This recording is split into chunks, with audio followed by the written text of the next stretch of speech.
நாளைக்கான வீடியோ தாங்க வந்திருக்கு. வீடியோ வந்து சூப்பரா இருந்துச்சு அப்படின்னு தாங்க சொல்லணும். அதாவது பெயர் வைக்கும்போது வந்து கொஞ்சம் சண்டை நடந்துச்சு அப்படின்னு தாங்க சொல்லணும். இன்னொரு பக்கம் பார்த்தா அவன் ரோசி வேறு ஃபங்க்ஷனுக்கு வந்துட்டாங்க அப்படின்னு தாங்க சொல்லணும். அதெல்லாம் பார்க்குறவங்க சேனலை மட்டும் மறக்காமல் லைக் அண்ட் சப்ஸ்கிரைப் மட்டும் பண்ணிடுங்க. ஃபஸ்ட்டு சீனில் வந்து ராகினியும் கதிரும் வந்து குழம்பி போயிருக்காங்க. எப்புட்றா அவ்வளோ எலுமிச்சம்பழத்தை வந்து நம்ம வந்து புழிஞ்சு விட்டோம். அப்படி இருந்தும் எப்படி இந்த கேசரி வந்து இனிப்பாக இருக்குது, என்ன செஞ்சிருப்பா அப்படிங்கிற மாதிரி யோசிச்சுக்கிட்டு இருக்காங்க. அந்த இடத்துக்கு வந்து இந்திரா வந்து வராங்க. என்ன ராகினியத்தை, என்ன உங்கள் மூஞ்சில் ஈயாட்டலையே, எதுவும் யோசனையில் இருக்கீங்க போலையே அப்படிங்கிற மாதிரி சொல்கிறாங்க. ஏய் அதெல்லாம் ஒன்றும் கிடையாது, பேசாம இரு அப்படிங்கிற மாதிரி சொல்கிறாங்க. எனக்கு தெரியும் அதானே, இவள் கேசரி எப்படி புளிப்பாக இல்லாமல் இனிப்பாக இருக்குன்னு யோசிச்சு பார்த்தீங்களா அப்படிங்கிற மாதிரி சொன்னோன்னே அவங்களுக்கு ஷாக் ஆயிடுது, எப்படி கண்டுபிடிச்சா அப்படின்னு சொல்லிட்டு. ஏய் அதெல்லாம் எப்படி நீ சொல்கிற, அதெல்லாம் எப்படி உனக்கு தெரியும் அப்படிங்கிற மாதிரி கேட்காங்க. ராகினியத்தை நீங்கள் எந்தெந்த நேரத்தில் என்னென்ன செய்வீங்கன்ட்டு என் மைண்டில் வந்து மனப்பாடம் ஆயிடுச்சு. அதனால் எனக்கு தெரியும், கண்டிப்பாக நான் சமையல் பண்ணுறேன்னு தெரிஞ்சாலே நீங்கள் ஏதாவது கிளறுபடி பண்ணுறதுக்கு வருவீங்கன்னு தெரியும். அதனால தான் நான் ஃபஸ்ட்டே வந்து ஸ்வீட் எடுத்துகிட்டு தனியாக வச்சுட்டேன். ரெண்டாவது கிண்டிக்கிட்டு இருந்தேன்ல, அதெல்லாம் சும்மா பாவலா காட்டிக்கிட்டு இருந்தேன். வழக்கம் போல் நீங்கள் வந்து எலுமிச்சம்பழத்தை அதில் புழிஞ்சு விட்டு போயிட்டீங்க. கடைசியில் பார்த்தா நான் நல்ல ஸ்வீட்டை கொடுத்து நல்ல பேர் வாங்கிட்டேன். இதெல்லாம் உங்களுக்கு தேவையா, திருப்பி திருப்பி என்கிட்ட தோற்றுக்கிட்டே இருக்கீங்களே அப்படின்னு சொல்லிட்டு அந்த இடத்துலேருந்து நம்ம இந்திரா வந்து போயிடுறாங்க. இவங்க ரெண்டு பேத்துக்கு என்ன பண்ணுறதுனே தெரில. கதிர் வேறு சொல்லிக்கிட்டு இருக்காரு, என்ன சித்தி இப்படி பிளான் போட்டு மொக்க வாங்கிட்டோமே அப்படிங்கிற மாதிரி சொல்லிட்டு அவங்க யோசிச்சுக்கிட்டு இருக்கிற மாதிரி காட்டிக்கிட்டு இருக்காங்க. அடுத்து எல்லாருமே வந்து ஃபங்க்ஷனில் இருக்காங்கல்ல, அப்போ வந்து ராமச்சந்திரன் சொல்கிறாரு, சரி ஜெயா நேரம் ஆயிடுச்சு, டக்குன்னு குழந்தைய தூக்கி தொட்டில் போட்டு ஃபங்க்ஷன் ஆரம்பிச்சிருவோம் அப்படிங்கிற மாதிரி சொல்கிறாங்க. சரின்னு சொல்லிட்டு ஜெயா வந்து நம்ம சந்திராவையும் சுப்பிரமணியும் கூப்பிட்டு வாங்க நம்ம எல்லாருமே சேர்ந்து குழந்தைய வந்து தொட்டில் போட்டுருவோம் அப்படின்னு சொல்லிட்டு தொட்டில் போட போகிறாங்க. அந்த நேரத்தில் வந்து ராகினிக்கு வந்து ஒரு ஃபோன் வந்துடுது. அக்கா இருக்கா ஒரு நிமிஷம் அப்படின்னு சொல்லிட்டு ஃபோன் எடுத்து பேசுகிறாங்க. ஃபோன் எடுத்து பேசுனா அங்கிட்ட யாரும் பேசிக்கிட்டு இருக்கிற மாதிரி காட்டுறாங்க.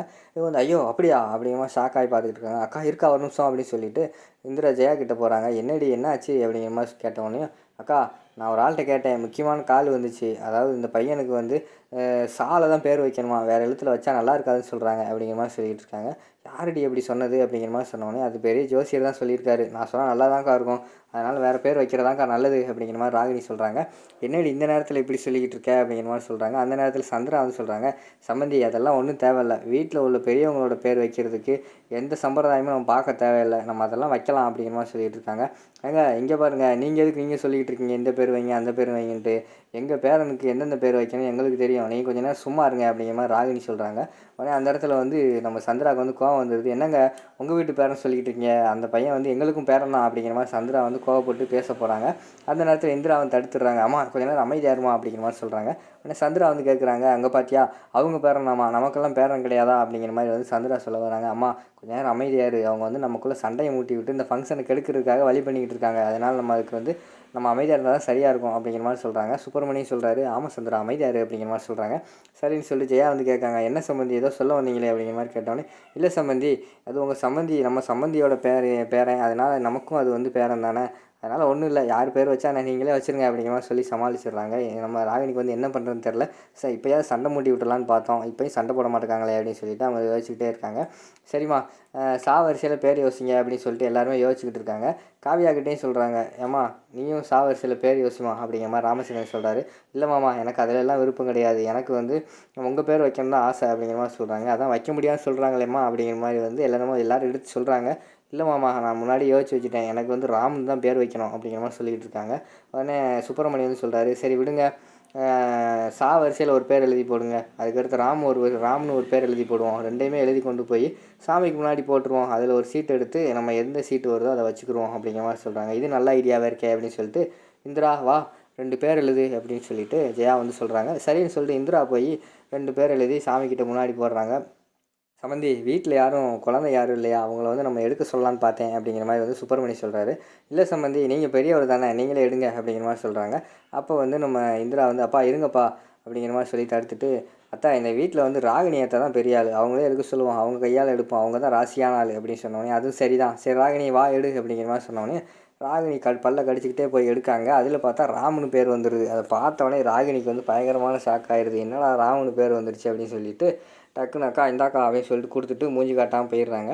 அதான் ராமன் வந்துருச்சே, சாமியே வந்து ராமன் வைக்க சொல்லிட்டாரு, இனிமேல் யார் பேச்சையும் கேட்க வேண்டாம், ராம்னு பேர் வைங்க அப்படின்னு சொல்லிட்டு அந்த குழந்தையை கொண்டு போய் தொட்டில் வச்சுட்டு ராம்னு எல்லாருமே 3 தடவை சொல்லிக்கிட்டு இருக்காங்க. அந்த நேரத்தில் பார்த்தா டக்குன்னு பார்த்தா நம்ம இவங்க ரோஷி வந்து என்ட்ரி கொடுக்காங்க. ரோஷியை பார்த்தோன்னே எல்லாருக்குமே மூஞ்சி ஒரு மாதிரி ஆயிடுது. உடனே ராமச்சந்திரன் கேட்காரு, அம்மாடி என்னம்மா சந்தோஷமாக இருக்காமல் இப்படி ஒரு மாதிரி இருக்க அப்படின்னு சொல்லிட்டு திரும்பி பார்க்காங்க. ரோஷி இருக்காங்க. இவ்வளோ யார் இங்கே வர சொன்னது, டேய் கதிர் நீ தான் வர சொன்னியா, என்னடா அப்படிங்கிற மாதிரி கேட்டுக்கிட்டு இருக்காங்க.